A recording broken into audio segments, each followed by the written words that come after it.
A New York judge is considering claims that chimpanzees are, quote, legal persons. That's right, this is a hearing going on in New York. An animal rights group was granted a hearing in which it will argue that 2 chimpanzees who live at a New York State university cannot be held captive because they are autonomous, intelligent creatures. Okay, so here you go. The 2 primates are named Hercules and Leo, and the idea is a writ of habeas corpus would require a person to be released from unlawful imprisonment. This is being heard in the New York State Supreme Court by Justice Barbara Jaffe. Okay? Now, this is the first case of its kind in the world where the Nonhuman Rights Project, interesting name, claims that because chimpanzees are autonomous, intelligent creatures, their captivity amounts to unlawful imprisonment under the law. They want the chimps to be sent to a sanctuary in Florida. Now, I have mixed views on this, folks. Listen,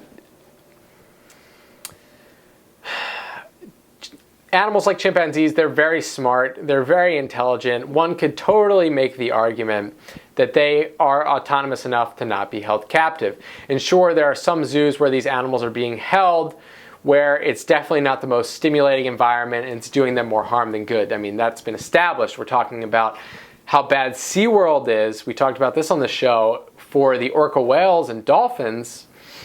It's definitely reasonable that these 2 animals being held in a facility could be causing more harm than good.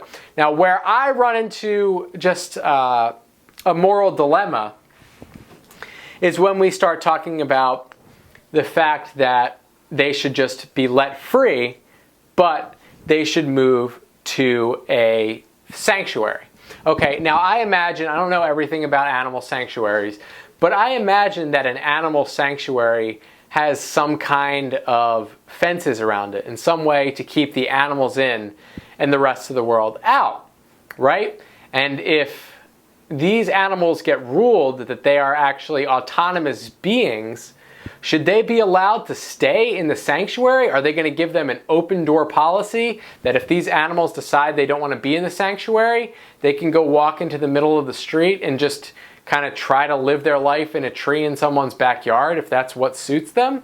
That's where I run into the problem here, folks. I mean, it's a complicated issue, no doubt about that, but I'm interested to see what you have to think about this. Let me know in the comments below. It'll be very interesting. The hearing is scheduled for May 6th, so we'll keep you posted. Let me know what you think. Don't forget to subscribe.